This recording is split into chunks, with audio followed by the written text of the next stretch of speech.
world stands once again on the brink of a trade confrontation. But this time, the stakes are unlike anything seen before. This is no longer a dispute over rare earth elements, microchips, or smartphones. This time, the focus has shifted to something far older, more symbolic, more deeply woven into the fabric of power itself. Gold. The metal that has defined empires, backed currencies, ignited wars, and served as the ultimate marker of wealth and stability, is now at the center of a looming storm. And the first clouds are gathering over Washington and Beijing. Reports from sources including the Financial Times, Nikkei Asia, and Kin reveal that China is preparing a fresh wave of retaliatory measures against the United States. And this time gold is in the crosshairs. Where once the battlegrounds were steel and silicon, Beijing is now aiming directly at one of the quiet but vital arteries of the American economy, the gold industry. Leaks from officials close to China's Ministry of Commerce suggest that in the coming weeks, a set of sweeping measures could be announced, ranging from a sharp escalation in tariffs on U.S. gold in all forms, including raw ore, bullion, and refined products, to the most aggressive option of all, a complete ban on gold imports from the United States. At first glance, it might appear to be just another tactical move in the ongoing chess match between the two powers.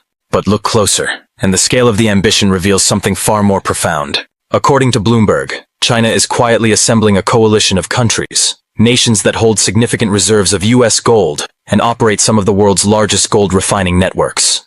Behind closed doors, they are discussing a coordinated effort to begin withdrawing U.S. gold from overseas vaults, gradually sidelining the United States from the global system of gold storage and settlement. This is not just a trade maneuver. This is a strategic decoupling, what analysts are now calling the golden decoupling, with the potential to fracture the very financial architecture the United States has constructed and maintained for generations. The consequences could be seismic. A hit to gold is not a hit to a single commodity.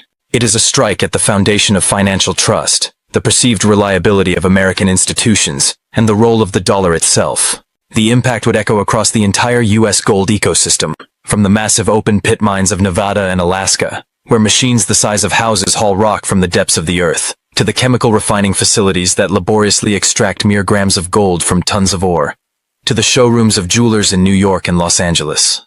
The U.S. currently accounts for around 6% of global gold production, and its industry has long prided itself on transparency, regulatory stability, and technical sophistication. But now all of it could be vulnerable. Behind each ounce of gold lies the sweat and precision of thousands. Miners working in isolated deserts for months, engineers overseeing dangerous processes, truck drivers, chemists, jewelers. And now, with one geopolitical decision, all that labor could be under threat. Analysts at Bank of America warn that even moderate Chinese tariffs could be catastrophic, slashing export volumes and putting hundreds of thousands of American jobs at risk. The financial markets are already reacting. Shares of major U.S. gold producers, Newmont, Barrick Gold USA, Freeport-McMoRan, are falling, shaken by the mere anticipation of the coming policy shift. And Goldman Sachs has made its position clear. If China acts, gold prices globally may surge. But the United States won't be part of that surge. It will be left behind, cut out from the rally it helped build. For Donald Trump, now back in the White House with a renewed promise to make America rich again, the timing couldn't be worse. Gold has always been a symbolic refuge for American investors, a store of value in times of uncertainty. But now that refuge threatens to become a closed-off sanctuary, locked away from the flows of the global financial system. And in Beijing, officials know exactly what they're doing. According to insiders, China is already in advanced discussions with key players like Switzerland, the UAE, and South Africa, nations with deep roots in gold refining and storage, to craft a new alternative ecosystem that functions entirely outside of U.S. involvement. Diplomatic sources at the United Nations confirmed to Reuters that conversations are already underway to gradually push American banks out of international gold clearing, a system that, until now, had been quietly taken for granted. This is no longer theoretical. The groundwork is being laid. The shift is beginning, and for the first time in decades, the supremacy of the United States in one of the most fundamental pillars of economic trust is being openly challenged. Not with missiles, not with sanctions, but with gold. In a development that sent ripples through financial centers around the world, the month of July marked a pivotal shift in the global gold market. For the first time in history, over 40% of gold transactions on the Shanghai Exchange were settled in yuan, not dollars. On the surface, it may appear to be just another statistic, a technical note for economists and traders. But beneath that figure lies a message loud enough to echo from Beijing to Washington. A message that rattled the foundations of American financial confidence and sparked a storm of political reaction. In the United States, the response was immediate and sharp.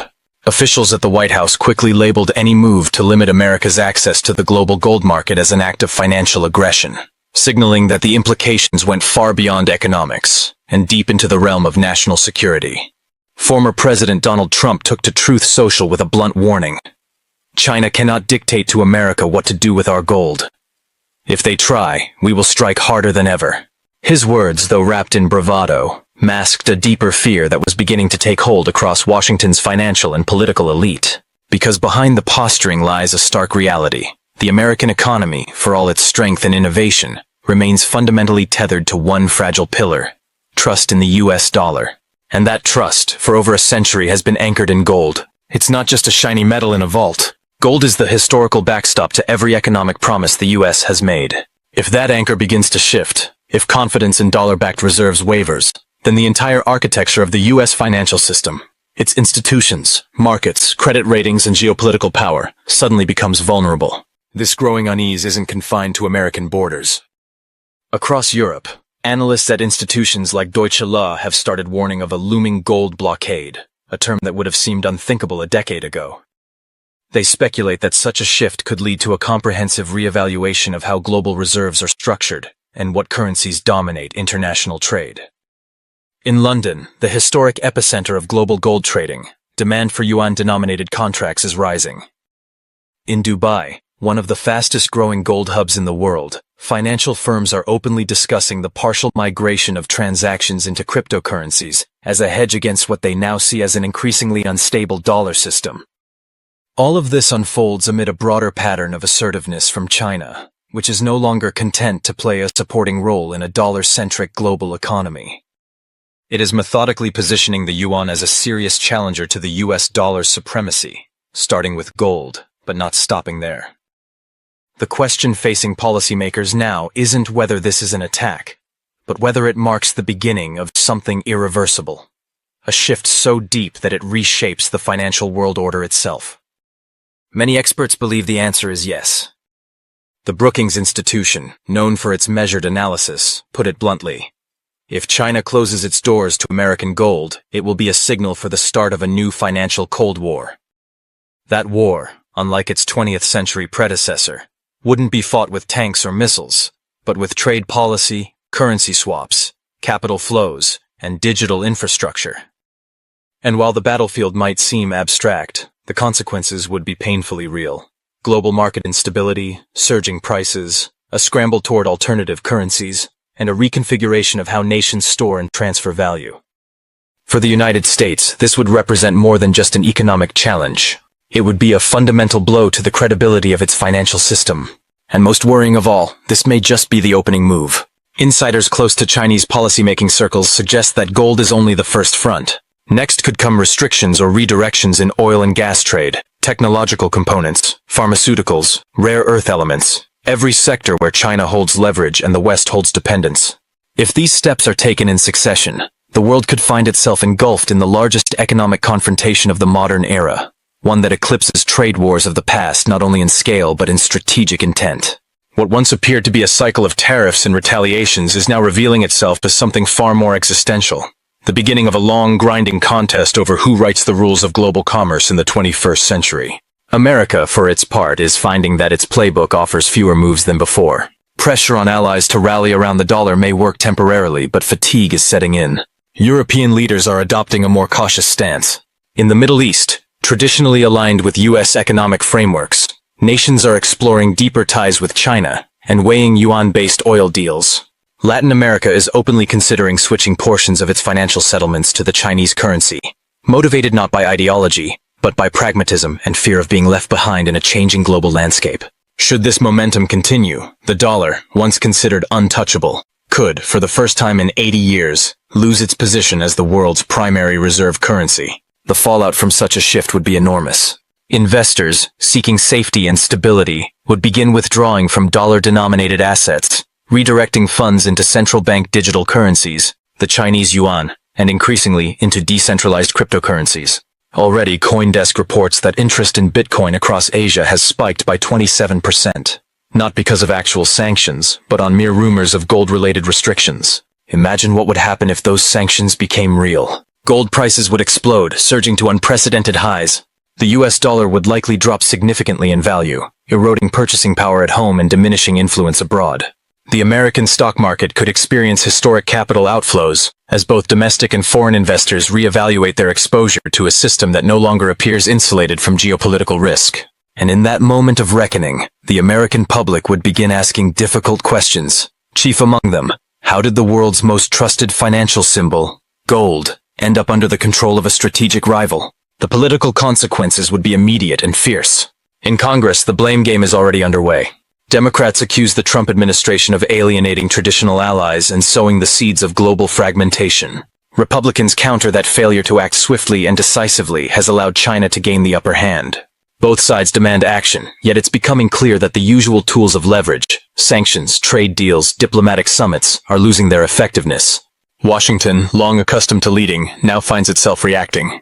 Meanwhile, in Beijing, the tone is confident and deliberate. This is not just an economic maneuver. It is a calculated bid to reposition China as a central power in the global order. And at the core of that strategy lies a simple but potent reality. Control over gold means control over trust. And control over trust is what ultimately shapes the architecture of the financial world. What's unfolding now is only the beginning of a much larger campaign.